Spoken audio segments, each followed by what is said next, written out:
నమస్తే రమ్మగారు. నమస్తే జయ. రమ్మగారు, మా చిన్నప్పుడు మాకు తెలిసినంతవరకు కథలు చెప్పేటప్పుడు అండి, దెయ్యాల కథలని, రాజులు, మంత్రాలు, మాయలు ఇలాంటి కథలు చెప్పేవారు విన్నట్టు నాకు గుర్తుంది.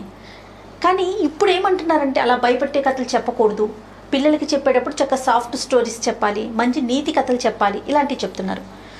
మీ ఒపీనియన్ ఏంటి దీని మీద? దయ్యాల కథలు చెప్పకూడదంటే దయ్యాలు లేవా ఇప్పుడు ప్రపంచంలో? మనం టీవీ పెడితే ఇంగ్లీష్ సినిమాలు పిల్లలు హ్యారీ పాటర్ విపరీతంగా చూసారా? అసలు మా పిల్లలైతే డైలాగ్స్తో సహా చెప్తారు జయ. హ్యారీ పాటర్ అంతా మాయ మంత్రం ఏమిటో, ఇంతే బుడ్డ పిల్లాడు ఓ పుల్ల పెట్టుకుని వాడు ఇడిది పెడితే ఏమిటో చేస్తాడు. అటు పెరిగి పెద్ద అయ్యే వరకు సిరీస్లు మమ్మీ అంటారు. మా అబ్బాయి, మా పెద్దవాడు 2-3 ఏళ్ల వయసు నుంచి మమ్మీ, వాడు ఫస్ట్ చూసిన థియేటర్లో సినిమా మమ్మీనే. చాలా ఇంట్రెస్టింగ్గా చూసారు. తర్వాత ఎప్పుడు వచ్చినా పెట్టుకునేవాడు. జుమాన్జీ లాంటివి చూస్తున్నారు. జుమాన్జీ సినిమా కూడా 4-5 ఏళ్ల పిల్లలు చూసేస్తారు. జుమాన్జీలో ఎన్నున్నాయి అవన్నీ మనం చూపించేస్తున్నాం కదా. మనం దయ్యాలు లేవు, భూతాలు లేవు, దేవుడు లేడు, ఇంకేదో లేదు, మనం లేదని చెప్తాం. నువ్వు ఏ సినిమా పెట్టినా అదే చూపిస్తారు, అవునా కాదా? మరి వాళ్ళందరూ చెప్పే యానిమల్స్ దాంట్లో కూడా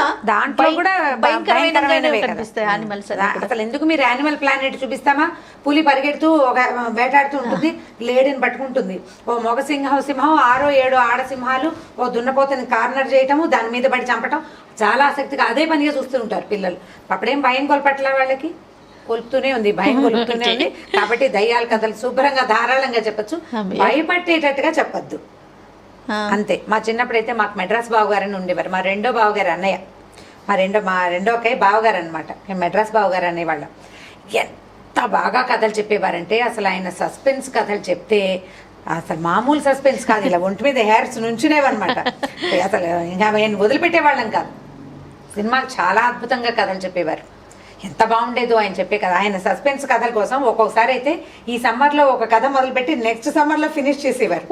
ఆయన వెళ్ళిపోయేవారు, మేము చచ్చిపోయేవాళ్ళం. ఆ కథ ఏమై ఉంటుంది, అదా ఇదా అని. ఇప్పుడు మేము బాహుబలి కట్టప్ప బాహుబలిని ఎందుకు చంపే టైపులో మా చిన్నప్పుడు ఉండేది. అట్లా వచ్చేసాం. అసలు బావగారు వస్తారా రారా నెక్స్ట్ ఇయర్ అని చాలా ఈగర్గా వెయిట్ చేసి ఇక ఆయన కోసం ఎన్ని పనులు చేసేసేవాళ్ళము. తొందరగా లేవాలంటే తొందరగా లేచేసి, స్నానాలు చేసేది చేసేసి, ఉన్న గుంపంతా బ్రహ్మాండంగా చెప్పారు. మాకంటే బావగారు పిల్లలందరికీ పెద్ద నాన్న అలా అవుతారు కదా, రెడీగా కూర్చునేవాళ్ళం.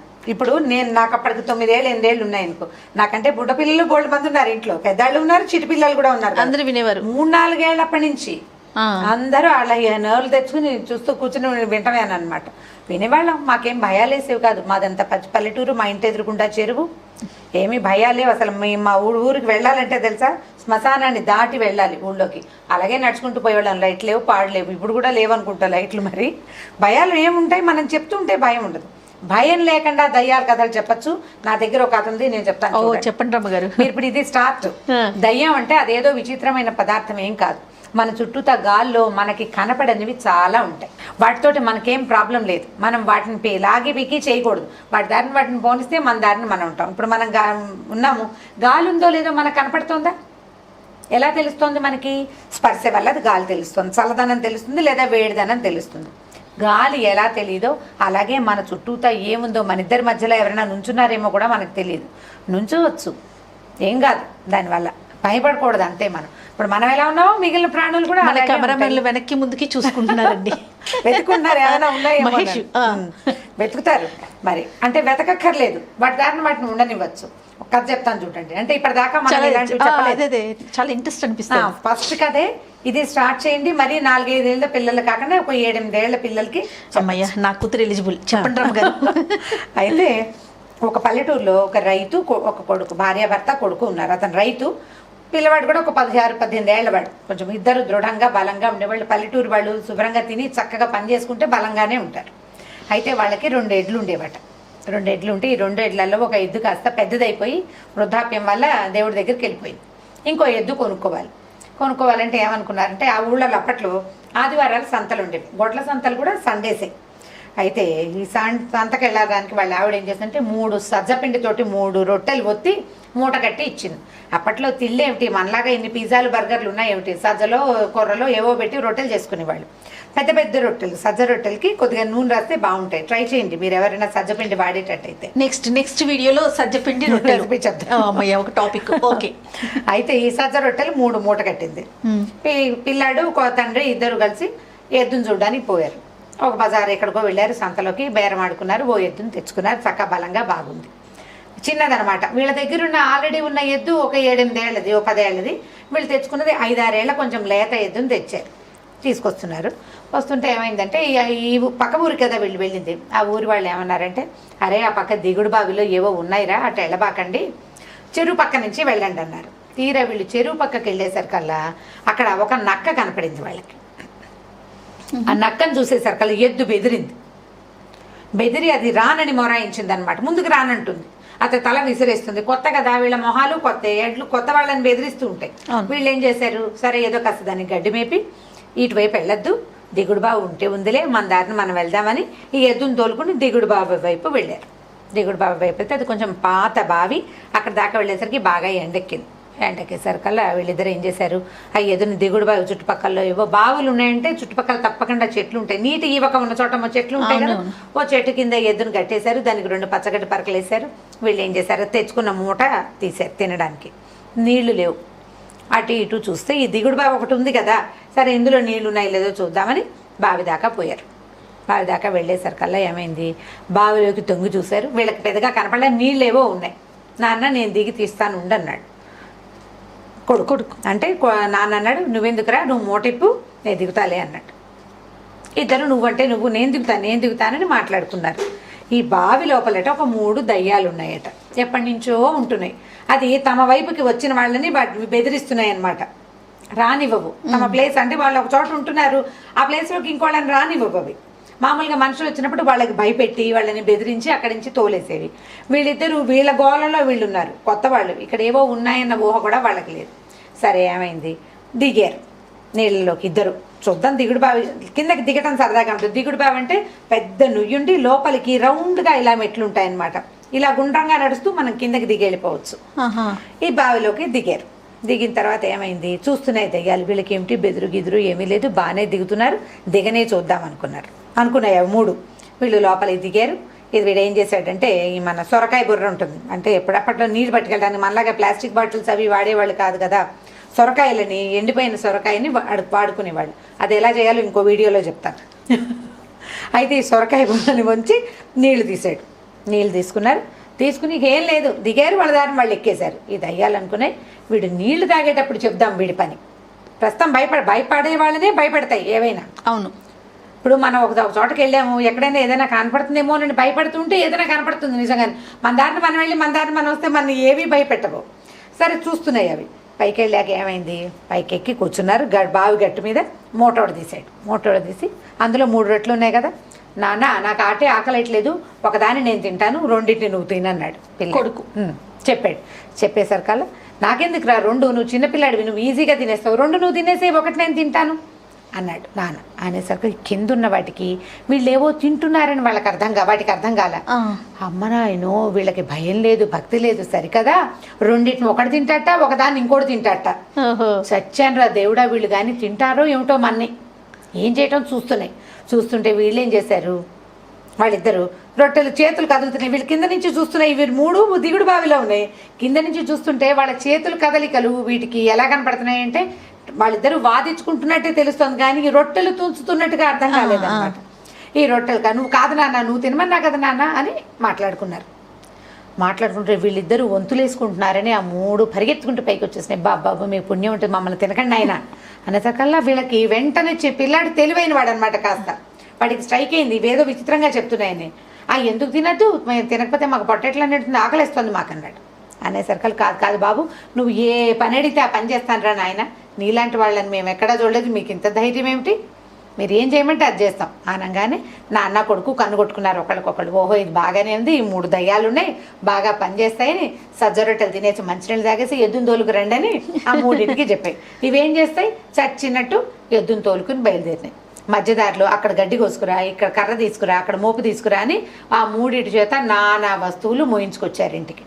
మోయించుకొచ్చి ఇక అక్కడి నుంచి ఎడ్లున్నాయి వీళ్ళ దగ్గర 2 దొడ్డి వాకిలి అంతా బాగు చేయాలి. వీళ్ళు వ్యవసాయ పనులు చేసుకుంటారు. వ్యవసాయం చేయాలంటే ఎన్ని పనులు, అవును. మొత్తం పనులన్నీ ఇప్పుడు ఇదివరకు 2 చేసేవాళ్ళు ఇప్పుడు 5 చేస్తున్నారు. ముందు 2కి ఈజీగా ఉంది. కొద్ది రోజులు గడిచినాయి. అయితే ఇంతలో ఏమైందట, నెల మారిన మళ్ళీ అమావాస్య వచ్చిందనమాట. అమావాస్య వచ్చేసరికల్లా ఈ 3 పాత దయ్యాలకి ఒక దయ్యం ఫ్రెండ్ ఎక్కడో ఉంది. అది ఎక్కడో చింత చెట్టు మీద ఉంటుంది. వీళ్ళని చూద్దామని చుట్టపు చూపుగా దిగుడు బావి దగ్గరకు వచ్చింది. బావి దగ్గర 3 మంది జనాలు ఉన్నారు. దయ్యాలు లేవని తెలిసింది. జనాలందరూ ఊళ్ళో జనాలంతా దిగుడు బావి దగ్గర చేరుతున్నారు. ఇదేమిటి వీళ్ళు ఏమైపోయారని వంగి చూస్తే ఎవరు లేరు అక్కడ. ఏమైపోయినాయి అని అటు ఇటు వెతికి ఆ చెట్ల మీద ఉన్న చిలకలను అడిగింది ఏమైంది, వీళ్ళు 3 ఉండాలి కదా అంటే, ఎవరో ఒక రైతు కొడుకు ఎద్దును తోలుకొచ్చారు, మీ వాళ్ళు 3 వాళ్ళతో పడిపోయారు, ఎందుకు పోయారో నాకు తెలియదండి చిలక. సరే అక్కడి నుంచి వీడు ఈ కొత్తగా వచ్చిన దయ్యం, కొత్త దయ్యం నాన్న కొడుకు ఎద్దు ఈ కాంబినేషన్లో వెతుక్కుంటూ వచ్చి వీళ్ళ దగ్గర చూసేసరికల్లా ఈ గొడ్ల సావిట్లో ఓ మూల కూర్చుని ఉన్నాయి 3 దయ్యాలు. లోపల 2 ఎడ్లున్నాయి, ఓ 3-4 గేదెలు, దోళ్ళ గేదెలు ఉన్నాయి. ఓ మూల కూర్చుంటే ఈ కొత్తది ఇదేమిటి మీ తుంపదగా భయపెట్టాలి జనాల్ని, అది మానేసి వీళ్ళ దగ్గర కూర్చుని ఈ పని చేయటం ఏమిటి, ఈ గొడ్డ సావిట్లో కూర్చోటం చక్క దిగుడు బావులో కింగుల్లాగా ఉండకుండా ఇక్కడికి వచ్చారు మీరు, నేను చెప్తాను ఉండండి మీ సంగతి అంటే వాళ్ళు వలవలా ఏడ్చి మేమేం చేయము, ఇలా ఇరుక్కున్నాము, ఇలా వాళ్ళు తినేస్తామన్నారు, భయపడి ఇరుక్కున్నాము అంటే నేనే వాళ్ళ సంగతి చెప్తాను, మీరు ధైర్యంగా ఉండండి, చూసుకోండి వీళ్ళ సంగతి చెప్తానన్నారు. సరే వీళ్ళు 4 రెడీగా ఉన్నారు రైతు కొడుకు రావడం కోసం. ఇంతలో ఏమైంది, కొంచెం చీకటి పడుతుంది. రైతు కొడుకు ఇంటికి వచ్చేసారు.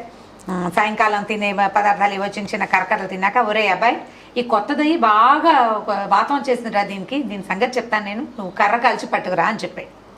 వాళ్ళ ఉద్దేశం ఏమిటి, ఎద్దు ఉంది కదా వీళ్ళ దగ్గర, ఎద్దుకి వాతం చేసింది. అంతకుముందు అది పక్క రామాపురంలో ఉండేది, ఇప్పుడు వీళ్ళ ఊరికి ఇష్టాపురం వచ్చింది. ఈ ఊరు నీళ్లు దాని కొత్త చేసినాయి, గడ్డి కూడా కొత్తది అయ్యేసరికి ఎద్దుకి వాతం చేసింది.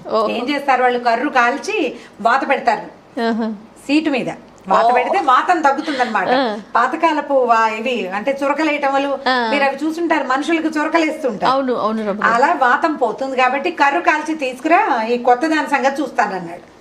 అనేసరికల్లా కొత్తది ఠారు మంది దానికి ఉండే, ఊరినే అయినా వీడు నాకు కూడా వాత పెట్టేలాగా ఉన్నాడు, నా వల్ల కాదు వాతలు గీతలు నేను తెలియదు, అదేదో పని చేయటమే హాయ్ అని అనుకుని గబగబా బాబాబు నన్నేం చేయబోక, వాత గీత నేను పడలేను, వీళ్ళ 3తో పాటు నువ్వు ఏ పని చెప్తే ఆ పని చేస్తా, ఇక్కడే ఉండి అని చెప్పి ఈయన కొంచెం ఆశ్చర్యం వేసి తట్టిందనమాట ఏం జరిగింది అని. సరే వీళ్ళు ఎద్దుకి వాత పెట్టేసి, ఎద్దుకు వాత పెట్టి ఈ 4 చక్కగా లైన్లో పెట్టుకుని 4 ఎకరాల సాగు హ్యాపీగా చేసేసుకున్నారు. దయ్యాలని కథల్ని ఇలా చెప్పుకోవాలి, ఇలా నవ్వుతూ దాన్ని భయపెట్టి వచ్చింది దిగింది అన్నామంటే భయం వేస్తుంది. దేన్నైనా మనిషి తన అదుపులోకి తీసుకోగలడు. ఒకటి మొదటిది, మనిషికి తన మనసు అదుపులో ఉండాలి, అంటే భయం వేయకూడదు, ధైర్యంగా ఉండాలి. వీడు దేన్నైనా హ్యాండిల్ చేయగలుగుతాడు. ఎలాంటి సిచ్యువేషన్ వచ్చినా ప్యానిక్ అయిపోకుండా ఉండటం కోసమే ఇలాంటి కథలు చెప్పబడతాయి. చాలా బాగుంది రమ్మగారు. ఏదో ఒకటి వచ్చింది ఆత్మ, అది ఇలా వంకర టిక్కరగా ఉంది. దయ్యాలు మన కథలో ఎలాంటి బొమ్మలు వేస్తాయి, తెల్లగా తోకిలా పొడుగ్గా ఉండి అది ఇలా పైకి ఎగురుతున్నట్టు, దాన్ని చూడంగానే హాడలు కొడుతుంది. నీ మనసు మీద నీకు కంట్రోల్ ఉంటే నువ్వు దాన్ని కంట్రోల్ చేసేస్తావు. నువ్వు భయపడకూడదు, ధైర్యంగా ఉంటే. ఎందుకంటే మనకి భగవంతుడు కాళ్ళు చేతులు ముక్కు మూతితో పాటు మస్తిష్కం బుద్ధి చాలా గట్టిది ఇచ్చాడు. దేన్నైనా హ్యాండిల్ చేయగలిగే బ్రెయిన్. ఒక 10 కంప్యూటర్లు తమలో ఇముడ్చుకోగలిగినంత సమాచారాన్ని ఒక మానవ మేధస్సు, ఒక మనిషి బ్రెయిన్ ఉంచుకోగలదు. దానికి ఎంత ధైర్యం ఉండాలి. దాన్ని మెత్తగా చేసేస్తే ఎట్లా, మెత్తగా ఉండకూడదు, ధైర్యంగా ఉండు. నువ్వు మనుషుల్ని ఎవరినైనా హ్యాండిల్ చేయగలవు. మనుషుల్నే కాదు, ఈటీలను కూడా, ఇలాంటి వాటిని కూడా, దయ్యాల్ని ఆత్మల్ని కూడా నువ్వు హ్యాండిల్ చేసేయచ్చు. భయపడ్డావా భయపడతావు, భయం లేదనుకో చాలా బాగా ఉపయోగపడుతుంది. భయం లేదనుకో ఇబ్బందే లేదు. మా పాప రమ్మ గారు హర్రర్ మూవీసే చూస్తుంది. ఇప్పుడు మీరు అన్నట్లుగా ఇంతకుముందు మనం మాట్లాడుకున్న అన్ని మూవీస్ చూస్తుంది. కనీసం దీనికి కూడా వెళ్ళదండి, ఒంటరిగా వెళ్ళదు. చాలా మంది పిల్లలు అలా భయం ఒంటరిగా వెళ్ళరు, కానీ హారర్ మూవీస్ చూస్తారు. కొంతమంది పిల్లలు అయితే ఇలా కళ్ళు మూసుకుని సందులో నుంచి చూస్తారు. మళ్ళీ ఎట్లా రమ్మగారు ఇది, ఇంకా ఎట్లా ఏమిటి, నువ్వు అవమానిస్తావా ఇది వెళ్తావా అని బెదిరించడమే దాన్ని. అంతే. పిల్లలు ఒంటరి పెంపకం పిల్లలకి భయాలు ఉంటాయి. సాధారణంగా ఒక్కళ్ళే ఉన్న పిల్లల్లో ఎంతసేపు సెక్యూర్డ్గా ఉండాలని కోరుకుంటారు జయ. సినిమా వల్ల కాదని నేను అనుకుంటాను. సినిమాలు చూడడం వల్ల కాదు ఆ భయం. ఆ. ఈ వంట ఒకతే ఉంది పిల్ల, ఇప్పుడు దాని వెనకాల ఇంకోటి ఉందనుకో, 2 పిల్లలు ఉన్నారనుకో, వాళ్ళకి అంత భయం ఉండదు. ఓకే. ఒకళ్ళకొకళ్ళు ఉన్నట్టు ఉంటుంది కదా. సింగిల్గా ఉండే వాళ్ళతోటి కొద్దిగా ఈ ఇబ్బందులు ఉంటాయి, కొంచెం చెప్పుకోవాలి అంతే మనం. రైట్ రమ్గా టాపిక్ మారిపోతుంది. ఇంకొక వీడియోలో మళ్ళీ కలుద్దామండి. తప్పకుండా. నమస్తే. ఈ వీడియో కనుక మీకు నచ్చినట్లయితే లైక్ చేయండి, షేర్ చేయండి. మరిన్ని వీడియోస్ కోసం మా ఛానల్ని సబ్స్క్రైబ్ చేసుకోండి.